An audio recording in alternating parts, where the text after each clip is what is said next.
The Local Thread.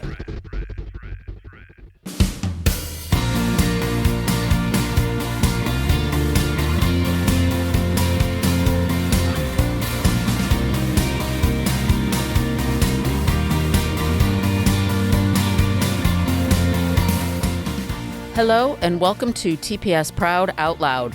I'm Patty Mazer, Executive Director of Communications with Toledo Public Schools. Thanks for joining me today. Today we're talking about the growing pressure on public education in Ohio, especially here in Toledo and across Northwest Ohio. When people hear the phrase an attack on public education, it sounds a bit dramatic. In communities like Toledo, Lima, Sandusky, Findlay, and across all the rural areas of Northwest Ohio, public schools are being asked to do more than ever before. We educate every child who walks through the door. We provide meals, transportation, special education services, mental health supports, and stability for families. At the same time, public dollars are leaving public classrooms. Ohio's expanding voucher system and the continued growth of charter schools are redirecting millions of dollars away from local school districts, often with far less accountability. The result, fewer resources for neighborhood schools that serve every student no matter their needs. Because when publication is weakened, it's not just the school that suffers, it's our local workforce, it's our neighborhoods, and it's the future of Northwest Ohio. We're going to talk more about the impacts and solutions we need to understand and what has changed tonight. We're going to share some facts and updates on recent policy decisions made at the state and federal levels and the money implications to those decisions and how public education ended up in the state we're in today. I'd like to introduce my guests. First, Dr. Romulus Durant. He, of course, is the CEO and Superintendent for Toledo Public Schools. In his role, he oversees day-to-day operations of the district while navigating enrollment shifts, rising costs, and state funding changes. He also has strong connections in our community and across Ohio, and hears from other superintendents about how they are approaching the same issues we are here in Northwest Ohio.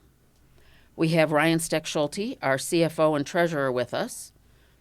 He's someone who lives by the numbers every day. His department works directly with state funding allocations, enrollment changes, and local budgets. He can speak to what policy changes mean in real dollars. Ryan also tracks education policy and funding trends in Ohio. He studied the state budget decisions, vouchers, and funding formulas that impact our school districts. Finally, we have our Deputy Superintendent with us, Mr. James Gant, bringing a broader perspective to our discussion. He understands the connection between strong public schools and a strong regional economy. He oversees and understands the economic impact of past and current funding reductions and those impacts on our school districts and how it translates into consequences that impact students and staff. So, the first question I have for each of you, are we seeing a strengthening of public schools in Ohio, schools that serve everyone, or are we watching the dismantling of public education? Dr. Durant? I'll take the first shot at it. What you're seeing is an agenda that is that's aligned across the country, but more importantly, showing a lack of and a loss of faith in public education, and the dollars are following.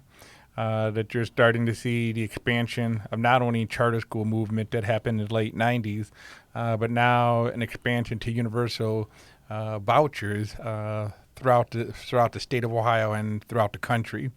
And so within that at the end of the day, choice is one thing, but I think having a common playing ground, that being held to the same accountability on all factors need to be looked at and at the same time valued within it. Myself and Mr. Ganner, former athletes at the University of Toledo, we're all about competition.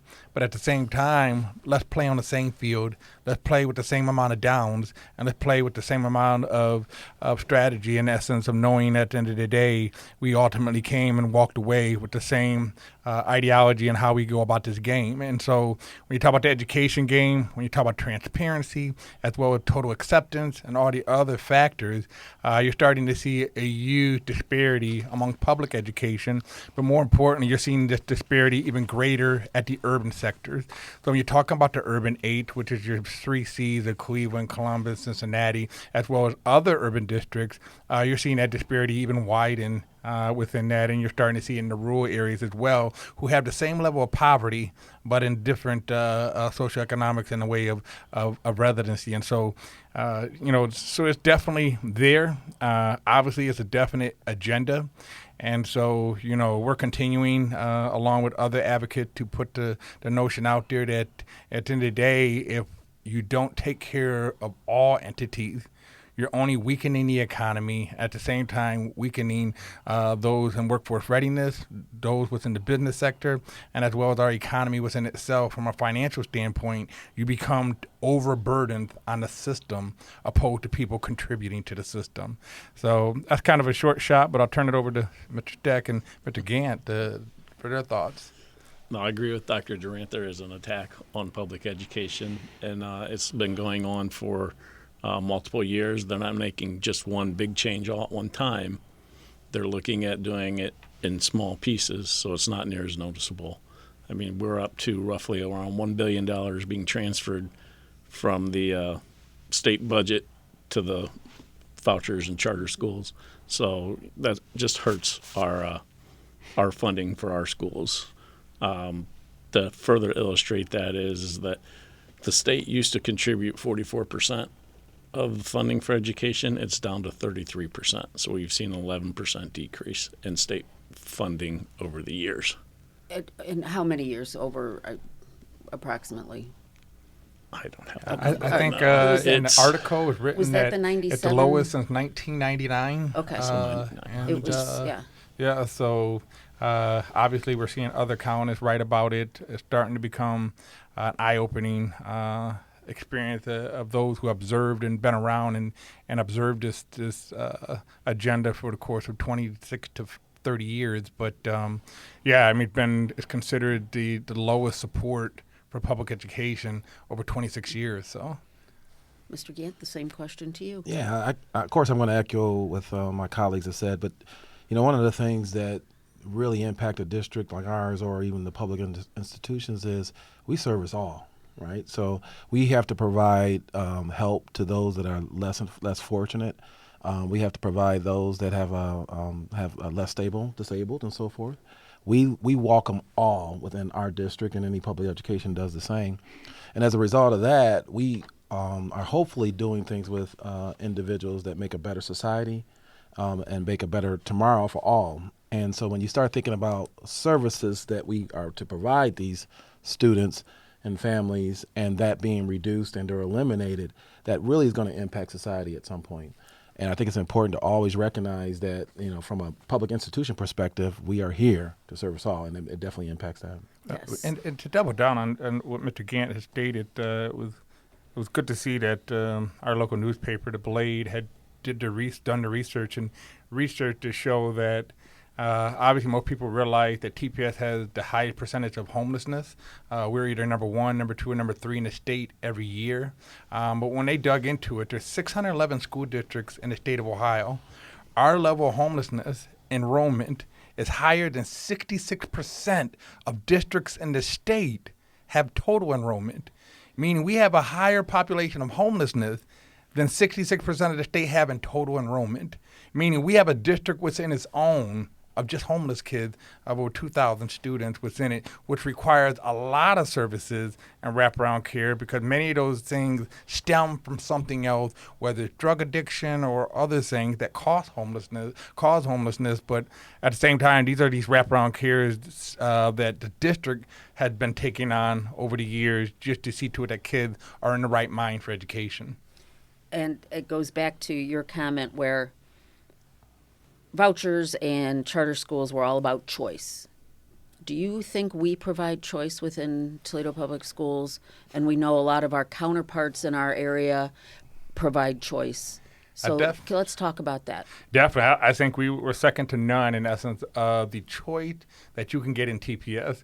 Obviously, the writing was on the wall, and if paying attention from years back when you saw vouchers creeping up, you really recognize that if you don't create a system that is competitive, that changes the mindset or perception of those within the community, you're going to lose out on a vast majority of enrollment. And so that really got us started on really being transformational and doing things differently, but creating schools differently by taking education to the place of industry, but more importantly, creating windows of opportunity for kids to get certification as well as credentials within that space. And so by doing so, we've been creating a broad perspective of not only just having traditional high schools that have an array of career tech programs, where we have over 30 career tech built within our 6 comprehensives, but we also have our magnet academies that are completely focused from 7th to 12th grade of earning industry credentials along with college credit.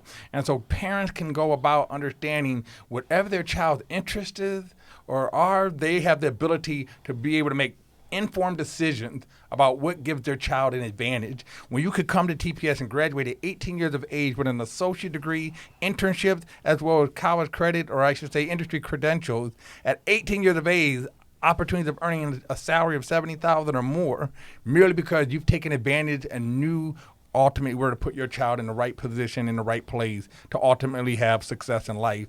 And these are the things that in my presentation, as well as the boards and many of our staff are presenting out there to say, at the end of the day, don't just dismiss TPS.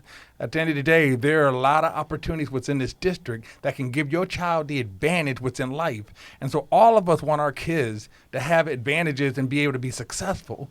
But if you don't make right decisions to be able to do that, not only academically, but financially, you've set your child up for failure. And that's where we become one of the best within the game. You can get all that, mom and dad, at no cost to you.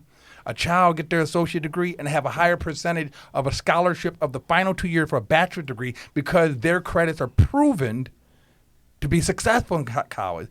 Universities don't get reimbursed unless they have a 4-year complete. And so when kids can complete and show high probability, they are most likely going to get those scholarships. So again, do your research, go to tps.org, take a look at all the opportunity that we have in this district, and you'll truly be impressed. But more importantly, take a look at the rankings. The Niche magazine, as well as others, they have ranked us in the top 6. 4 of our schools have ranked in the top in Northwest Ohio. So it's just, exciting to see. But these things get me excited within it. But, I'm going to let my counterpart speak on some of that as well. But Dr. Dorian, I want to go back to the idea of choice, yes, right? The whole idea of vouchers bringing choice to parents. Mm-hmm. Not only do we offer choice and options through Toledo Public Schools, we know there are options for students through Penta, mm-hmm, and through some of our other local partners, some of our other local school districts, that maybe we don't have those options, but they do. So they're also providing options for students. So do you think it comes back to perception of public education? Well, I think when you look at the game plan and the narrative, at the same time the agenda, is tearing down the perception of public schools, but more importantly, building them up or not providing information on those who are not being evaluated. So in other words, when a parent says to me, and I said, okay, well, if you're choosing private grade, what did their report card say? Well, what their scores say? Well, so how are you evaluating this? Because I know you know what our scores are, but you may not know each independent scores individually, but at the same time, whatever's been broadcast in the media, you have a good sense of that. And so, but at the end of the day, what you're looking at in our public schools here in Northwest Ohio, there is an array of opportunities. Because if TPS doesn't have it, I guarantee one of our public schools here in this region do have it. And so people in this community should feel blessed, because I've been around all over the country to see what goes on from the suburban, the rural, as well as urban areas. And so what you're getting here in Northwest Ohio is very unique. We work very well together in essence of communicating and developing solutions amongst each other. But I could truly say, just as you had stated, Ms. Mazur, is that at the end of the day, if we don't have it, you can get rest for sure there is another institution within Northwest Ohio that is doing it and maybe doing it well better than us. And we talk about transparency. Mm-hmm. Mr. Steckschulte, let's toss this question to you. As far as the vouchers and that go, as Mr. Gant said, we take in all students. Do all schools have the same transparency, the same regulations as far as keeping up and showing what their level of success is with kids? All public schools have the All same public schools do. transparency. The private schools and vouchers and so forth do not. So, as Dr. Durant stated, they know what we spend per child, but we can't find out what they spend. So it goes back to an accountability factor, do you think? Correct. Yeah. Yes. Mr. Gant, I know you are all about accountability. So Yes, I let's am. have you talk about an accountability factor that goes into public education. Well, I mean, every fall we distribute a grade card that we are accountable for and that we get a lot of questions about over the years. We think that there's some flaws, obviously, in that grade card, but there's accountability structure there. We have reporting that is existing on everything that we do that we're accountable for. We have to be accountable, obviously, for how we spend our finances and how we educate our students. So there's accountability all over what we do, and we don't shy away from it. I think Dr. Durant's point that in terms of public education is concerned, there's no doubt that we have evolved as an institution of public education, and we welcome that. At least we do at TPS, and we have no problem with that. But when you start talking about accountability structures that are different from a public institution to a private institution, like Dr. Durant says, all we really want is the same rules and play by the same game. Correct. And so it's really a challenge for us when we have dollars and resources that goes into that accountability structure. We actually have to pay and spend resources and take it away from the education of students in order to make sure that we are accountable for what we're doing. Instead, and then while there's others that may be able to use their dollars more freely and more advanced, it just brings forward the idea that whether you call it an attack or unfair advantage or whatever you want to call it, it's totally fine. It's just a matter of that there is definitely accountability that doesn't exist in the private institutions with the public institutions. That's a great segue, and it's a great way to. We're going to talk more about your comment. How about that? Mm-hmm. Make a better tomorrow for all. That's what I'm going to stick with, and that's going to be our theme as we move forward. We're going to take a break, and we'll be back in just a minute.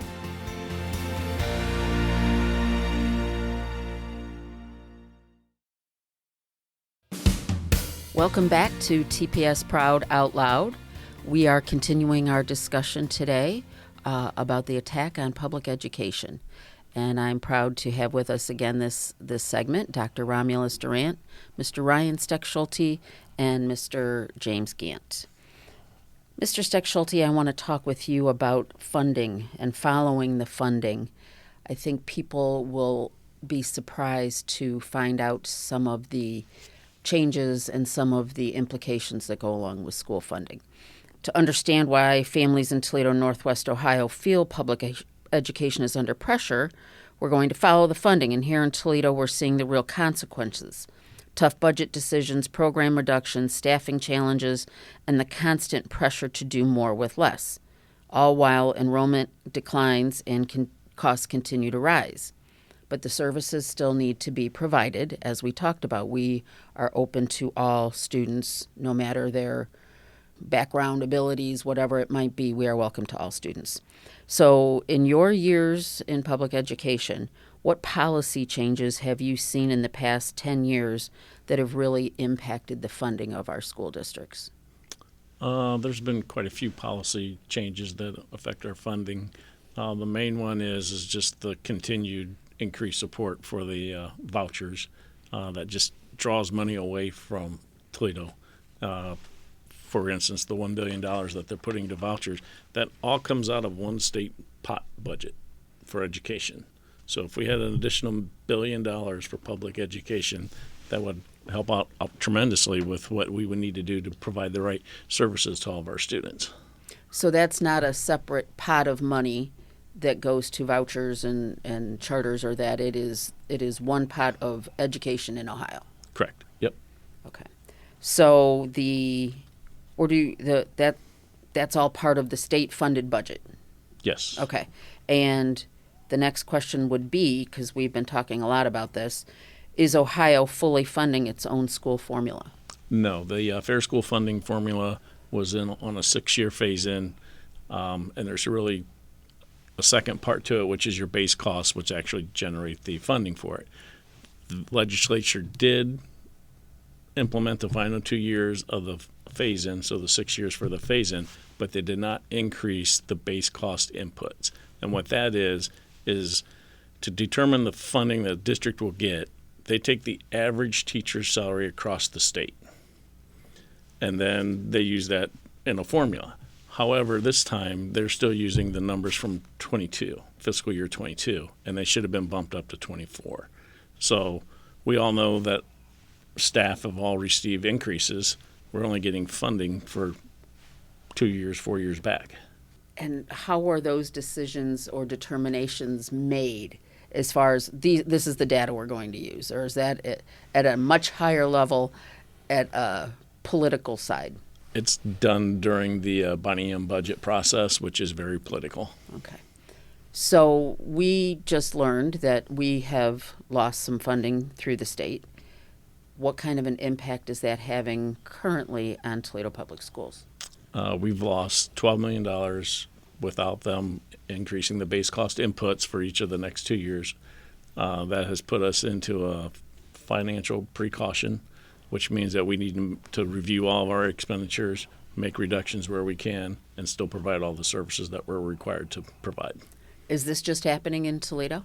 No. We meet regularly with the Big Eight is what we call them: Columbus, Cincinnati, Cleveland, Akron, and they're all in some phase of this financial crunch. Some are, Cleveland is closing, I think, 30 buildings. Cincinnati's they're just starting it. They're going to have issues with the property tax reform. And then Columbus is also having to make, I believe, $50 million in reductions. And what about here locally? Is it just the big urban districts, or do you hear from other districts that are facing similar challenges? No, it's all districts are facing the similar challenges. We have Sylvania that's been putting on a levy here in the spring. We have Springfield where they have a strike going on. So it's not just a large district, it's all districts. Mm-hmm. And one of the urban districts, which is Canton, their treasurer had proposed in their 5-year forecast in October of 2024 and told the board that this was the best financial forecast that he's seen in his 30-year career and felt good in rolling into retirement of the district's future moving forward. 4 months later, he said, we got red flags. 2 months after that, he said, we're already now under watch fiscally. That their budget has significantly changed based on the change in the formula, and as Mr. Steckschulte alluded to, that they went from having the best forecast to now being watched by the state and now having to make cuts and reductions of $17 million within their budget. And obviously they're a smaller district, around 8 to 10,000 students, but it's a significant portion of their budget within itself. But it speaks to the volume of they went from feeling great on where they were financially to just one decision had put them into fiscal watch. Well, and we have talked about for years the bond ratings that we mm-hmm. get and our fiscal responsibility and how we go out and talk to the business community. So we had been at a point that the district was at an A+ rating for our through the bond companies. You all go out and you make these presentations, which helps then with different areas of the district's operations. We were sitting sort of in that same place, and then all of a sudden, we didn't get fully funded. So this is what happens next. Correct. So given that, are there things that treasurers and superintendents and communities can do to make a change for that? Or is this something that we are now going to be, it's a biennium, you said, so are we in this situation for the next 2 years? We are in the situation for the next 2 years, but what we can do now is we can start contacting our legislators to let them know how their current biennium budget is affecting all the districts, and then also propose ideas where they may be able to change and help districts. So Now is the time to start approaching the legislators and not wait until the budget's proposed. We need to get in on the ground so that we can get the right items into the budget. And so what can we do as a school district? What can the other school districts around the area do to educate our community in a more timely manner? Show the legislators what we've had to reduce, what we're no longer allowed to do, what services have we had to cut for the kids, what services are we no longer able to do. Did you have to scale back your transportation so you're transporting less students? Did you have to cut extracurriculars, sports, clubs, and so forth? Things in that. Let them know how their decisions affect public education. And it's up to each district, right? And how you have a deficit and you have to balance your budget. We can come up with let's stick with the sports analogy, our own playbook with this, right? And how we do this. So each district can approach this in their own way. Correct. There's 610, 11 districts. We all operate under the same rules or playbook, but we all implement it in different fashions. Okay, so, and we have to assume that a majority or all of those 611 districts that received funding from the state are in a similar situation as far as, it might not be as significant as the big urbans, but everybody is feeling some sort of pinch because of these reductions. Yes, every district would be feeling the pinch. It's just the severity per district. Okay. So now that leaves us back to transformation plan that the district went through, and we're going to get into some specifics in that. And Dr. Durant, you were a major part of that. In February 2011, the Toledo Public School Board approved a large-scale transformation plan to be implemented starting July 2011. The plan's purpose was to right-size the district's operations, improve effectiveness in classrooms and overall performance, and position the district for long-term stability. You were an assistant superintendent at that point, correct? Correct. And you were one of the quote-unquote masterminds or architects to the transformation plan. Yes. The transformation plan included what? The So, initial. Yep. With myself, Mr. James Gaw, along with Mr. Brian Murphy, spent hours on weekends and evenings really composing something that would allow us to be innovative, creative, but at the same time efficient and operate in the scope of the budget based on the time period that we were going through after the housing market had crashed. And so us coming into the aspects of, one, doing things differently when you talk about the structuring of how kids matriculate. We had moved away from junior high models and created K-8 models, which many of the home families really appreciated because they loved their elementary school and loved the fact that they could spend 2 more years there. And so what we've done is not only through that reduction, we made those middle schools part of the elementary zone, which then created a natural cost savings in transportation. We no longer had to transport kids from all over that region of town to that middle school. They stayed within their elementary. Many of them were in their walking distance. And at the same time, that middle school became part of the walking zone. So it really worked out in essence of one, it was something that the parents were looking for and appreciated, but two, it was being creative and innovative in essence a way to reduce transportation costs within that. We had looked at our food service business and realized that, we were constantly pulling out the general fund. One of the things that we've done is that the problem was we weren't being able to reimburse because we were having a lack of participation for those who were eligible. So we had went 100% feeding kids to lure those who were eligible to be able to max out money from the federal government. And through that process, we became very selective in the choices they had for breakfast, like cinnamon rolls several straight days. That'll get kids into the breakfast room. And so what that had done was not only brought the eligible kids, but everyone came in. And so there was no tag about who was free and who wasn't. Everyone was eating. And so that allowed us to get our reimbursement at 30% higher than we were previously. And now food service was able to self-sustain itself opposed to relying on the general fund budget. And at the same time, we began to look differently in essence of maximizing our academy approach, particularly when you talk about 7 through 12, but more importantly, spearheading in essence of looking at how do we individualize, focus in, but more importantly, do it much more creatively of taking education out of our communities and putting them at the place of industry. What I find is many people have degrees and are operating out of the degree in a career choice has nothing to do with it, which means they're learning on a job. So our thought was, why don't we take education and learning to the place of jobs? Meaning if I'm going to have a medical school, what better place to learn than the hospital? Or an aerospace academy, what better place to learn than the airport? And so we began to use that as a means to say, let's educate these kids from 7th through 12th there. But more importantly, it brought industry to us easily because we were in their doors.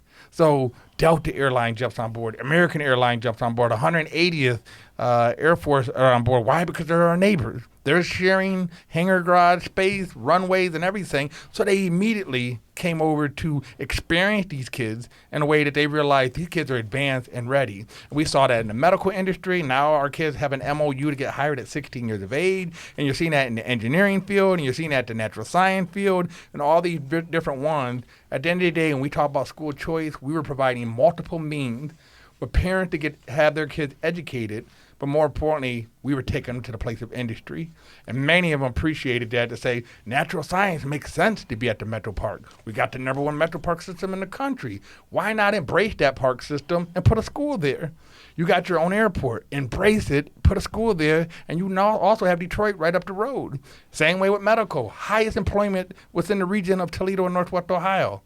Put a school right at the hospital and see what you get. And at the end of the day, it had worked wonders with these academies. And now we're getting to the next stage of transformation of the conversion of using these best strategies within our traditional schools. And some of the other highlights from the original transformation plan, the distance learning labs, which allowed us to provide classes to students. For one student may be at Scott High School, the other could be at Woodward. Yep. So we saw great inclusion there. We talked about ESO and credit recovery, and those are all things that help support our students and our community. Those were all things that we were able to transform and help public education in Well, Northwest to add to Ohio. that, I mean, think about this, people. We were in this transformation plan in 2011 and 2012. So a distance learning lab made a whole lot of sense. Now all of a sudden we got Zoom and all these other platforms that you no longer needed a high technology lab to get education, but at the time it was the most sophisticated way to bring learning from all the other places of Toledo to your individual school. And so again, we have foreign language such as Russian. One teacher, one instructor is able to instruct to all of our high schools by using the distance learning lab. Same way with our AP courses and other things, which begin to provide more equity for people to have more AP offerings as well as foreign language. So within that, as well as the early high school option of having 7th and 8th graders take courses at the high school level. And at the same time, when you're talking about credit recovery, those who have lost out on credit, to be able to recover those after school or sometime during the school day. And all of this was going on and being implemented as Mr. Gant joined the TPS Proud team, and you have helped implement this over the years. What is your biggest success in the original transformation plan? Well, here's what I would say is that one of the things that I admired as I was coming in, because I was here around the same time that began, is it's not the traditional route. It wasn't just to cut, to try to find dollars. What Dr. Durant and his team and Dr. Pecco did primarily is that how do we reinvent ourselves as a group that, as an organization that presents savings to the district as well. I laugh a little bit at Dr. Durant a little bit because as he goes on, what he's really saying in my mind, we've always been transforming. Because he went from 2010, 11, 12, and he just kept going in what he was talking about because we are always transforming. And I think that's one of the interesting things about how we go about it. And when you ask me what I find the most exciting or most proud of is the fact that we are always evolving. and we will evolve again. And we don't look for things to do just because there is a crisis or an issue. We look for things that, because of what the status we're in, and how do we make improvements as a district as a result? How do we make a better community? How do we provide better services? Okay, and we're going to talk more about that in our next segment. We'll be right back.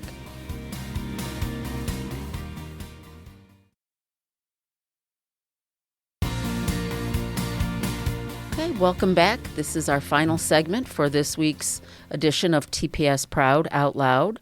We have with us Dr. Romulus Durant, the CEO and superintendent for Toledo Public Schools, and Mr. James Gant, our deputy superintendent. We are going to continue our discussion about the transformation plan and transforming public education here in Northwest Ohio and across Ohio and beyond. Dr. Durant, when you first became superintendent, you had led the district through a transformation plan. Do you see the innovation, the challenge, the work that was done, do you see that as sort of the playbook, going back again to that sports analogy, that has led your superintendency? Yeah, you know what? I had been blessed to have my social study teacher, Mr. Tom Sorosiak. He was able to get me an externship to study the German apprenticeship for 30 days, and I went to all the major industries from John Deere, Bosch, Dushbank to Siemens, and studied their system to understanding the apprenticeship model. But I began to change my scope and understanding that we have gotten away from developing industry career-ready individuals and focused more on degree. And we began to focus more on degree and individuals graduating with no sense of skill sets. And so what we said was, no, you're going to graduate with college credit, but you're going to graduate with industry certification that says you have the ability to do X, Y, or Z. And so within that process, we began to expand our career tech offering. We began to increase our rigor within that to be able to achieve both. And so through that process, you begin to see Owens Community College working heavily with all the major schools. And so we believe that we've had a huge influence on many of the regional high schools moving more heavily towards career-oriented opportunities for their students.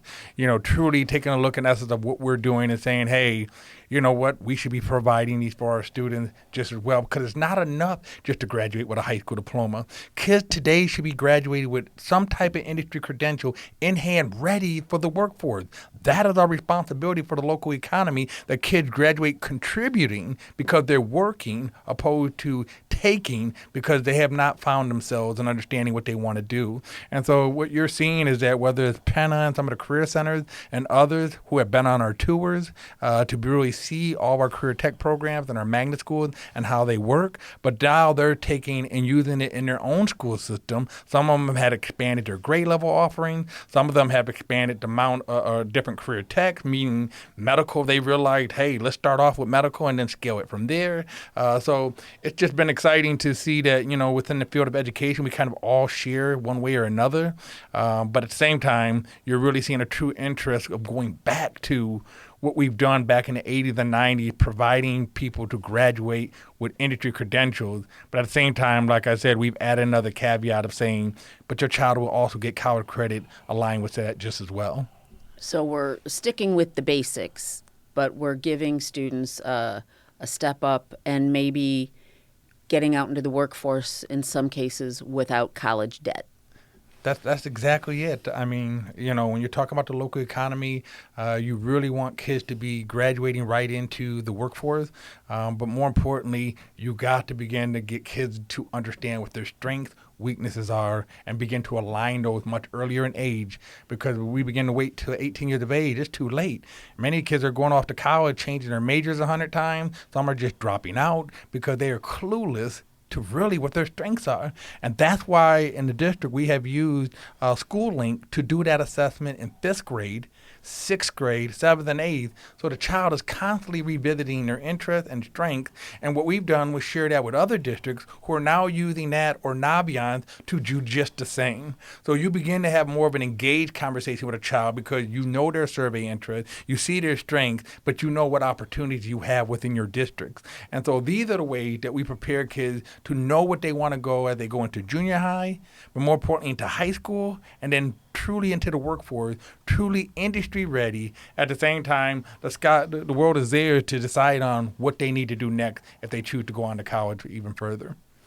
That's such a great point, and such a lofty goal, but one that I think we have, as you said, we've set the bar, and now other districts are seeing what we do with that. Mr. Gant, in your work through the business division and through your work as deputy superintendent, you hear from districts around the community and around Ohio. Do you see similar stories unfolding? Do you see similar transformation happening and innovation taking hold? I could see the interest. We, as Dr. Durant mentioned, the tours, we actually have done, I don't know how many have we done. We've done 4 or 5 of them, maybe 4 or 5 tours. And one of the interesting things that happened at those tours is that these districts come in and have discussions with us about what we're doing, and we kind of collaborate together and have some opportunities to see how we advance our educational mission as a whole.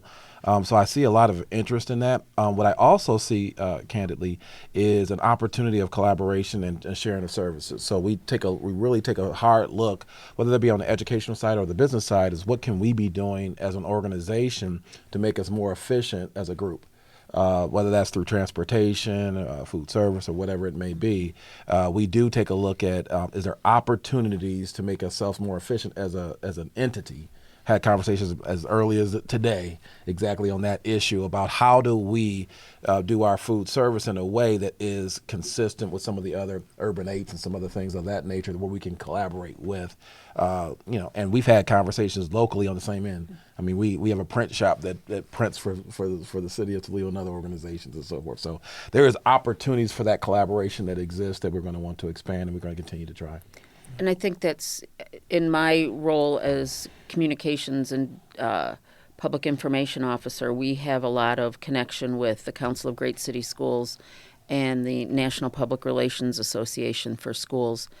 And you can ask a simple question of this group of experts, right? Experts in our field, and they will share anything and everything they have with you.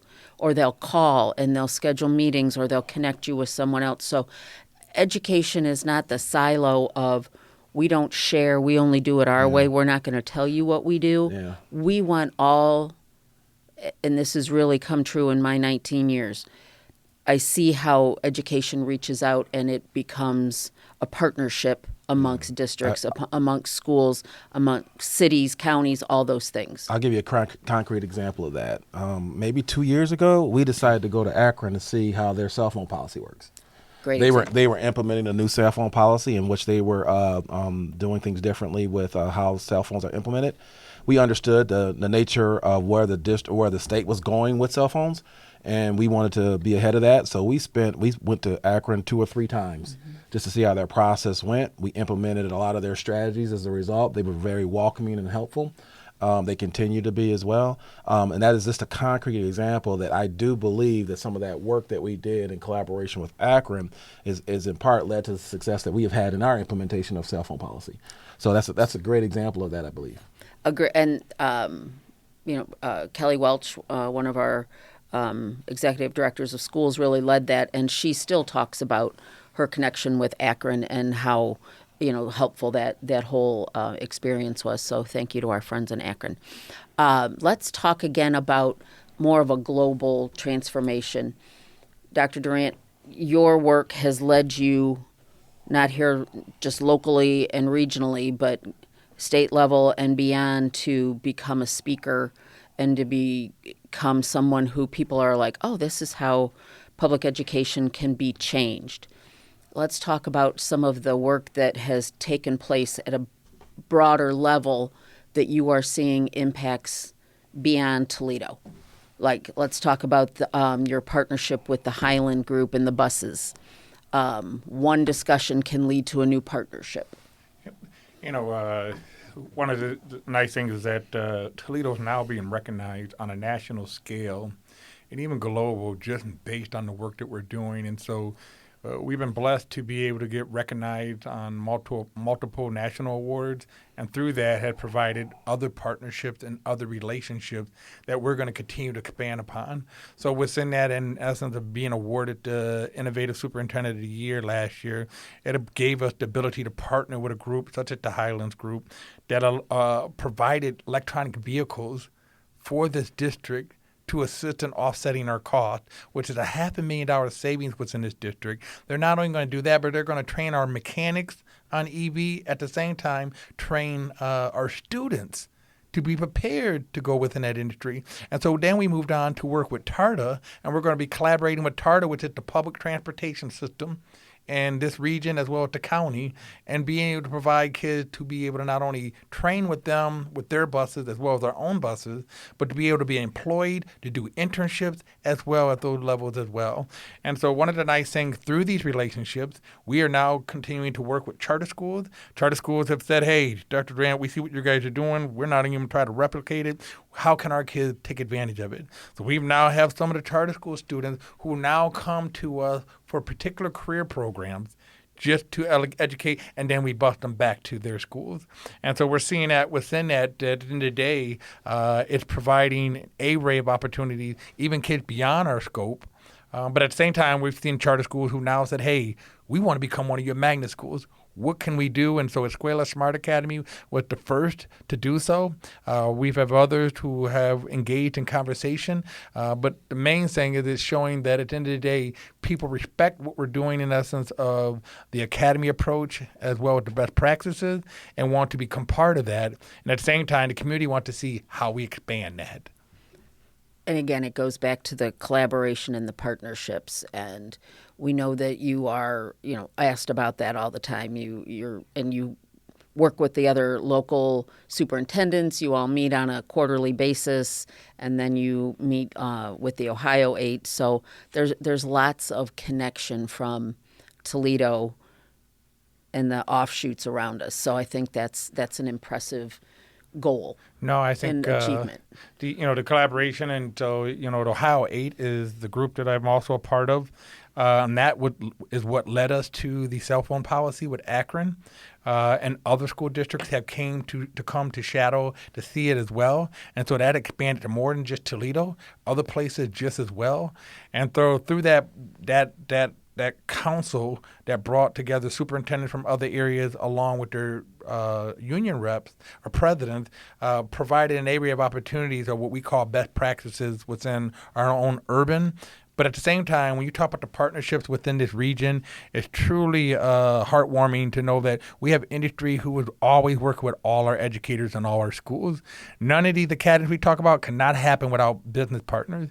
We can't do airport without Port Authority. We can't do medical without our medical agencies such as Mercy and ProMedica. We can't do Metro Natural Science without the Metro Park system. We can't do any of these things without that industry partner, and all of them are always willing to help and assist. And not only have they done it just for us, they went to other school districts and are doing just the same. And we've even partnered to be able to say how you can do it within your own district that may be a little bit different than our own. Well, and that goes back, I think, to public education, this is where we all started, is the foundation for education in Ohio and in Toledo and in Northwest Ohio. If we think back how many of our founding fathers of this community came through TPS or came through one of the suburban or rural districts, right? I mean, we have seen a lot of industry leaders come from Northwest Ohio. So as we are getting ready to wrap this up, let's end with final thoughts on the idea of public schools, public education weakens communities. Are we doing our best to build that up? Dr. Durant, do you see us building our communities up through the work we're doing? So I think the agenda and the direction that we're going is causing damage to the foundation of what's going on in many of our urban districts as well as many of our public school systems. I think we were on the right track with the fair school funding. We had both sides of the aisle together. We had advocates and lobbyists all together, and that's how this formula came about and came to be. Is all these individuals had a hand in on representing private, public, charter, representing the various areas to be able to say this makes sense for a formula. And so I think really getting back and not throwing that out, but getting back to the roots of those things can make a huge difference within that. But at the same time, in essence of how we can all be united and working together in essence of what we're providing as best practices, what others are providing with best practices. And so I think, right now, everything it's unclear, the direction. But I know public schools are continuously working together, continuously working with lobbyists. And at the end of the day, we're hoping that, clear minds will prevail, and you're going to see, public institutions truly being recognized, because at the end of the day, someone's going to have to make sure that they're servicing all. And so one of the things that I think is heartwarming for TPS is that when a child can be born in one of our project housing, and one of the stories I know, a child from the Weiler home can be living in the situation he's sitting in, and he's flying an airplane, got his aviation license, got his mechanical license, got his airframe license, all at the age of 18. Where did that opportunity happen if it's not afforded or provided? And particularly public institutions do just that in essence of that. So, Mr. Gant, your thoughts? Yeah, I think public education is going to exist, right? Because there's going to be a service that's needed to service families that are less fortunate, and there's going to have to be some public education to do that, or we fall apart. All of our kids require some amount of consistency for success. And I think that's all we would love to have happen too as well, is some consistency, so how we know how we're moving forward so that we could have success. Public education, I think, is very well prepared, and they've dealt with various different students and families and so forth. They're very well prepared to deal with what's in front of them. They just need to understand what's in front of them in some respects, meaning that there has to be some consistency from the legislator and the rules that are apply to them, so that we know how we continue. And I think with that, and if that happens, we have success. What are we doing to make a better tomorrow for all? Dr. Durant, what do you see your role as making a better tomorrow for all? I think continuing down a path that we're working and getting kids to identify their passion, identify their strength, and setting up for success by bringing them through the early stage of elementary to the middle school grade level to the high school, ultimately right into industry and right into what they need next in order to have a fulfilling life. I think that is the mindset, and that's what should be for all kids. And whether you're in a private or in a public, at the end of the day, there should be a seamless system that helps you as a child find yourself to become the best of your own self. And I think that's what our agenda should all be. Rather public, rather private, or charter, universally, everyone should be pursuing that same goal. Awesome. Mr. Gant, how do you do that? Yeah, I think, one of the things that's really interesting about public education and those that serve in it, there's passion there. The people that I work with and the folks that I have seen across the state and even locally, there's a lot of passion for students and well-being. And you can't lose the humanity of that. And I think what we'll do is we'll continue with that passion, because that's why we serve. And I think it's very impactful for society going forward. This has been a great discussion. I thank you both. We will continue to do our work as we make a better tomorrow for all. Thank you.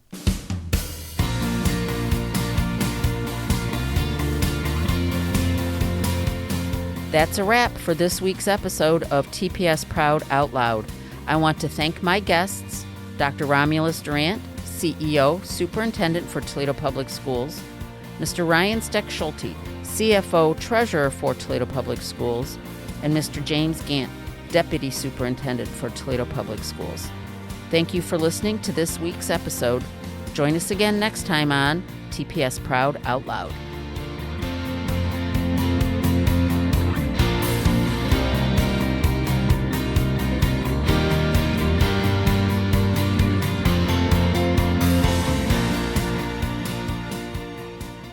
The The Local Thread is a production of WGTE Public Media.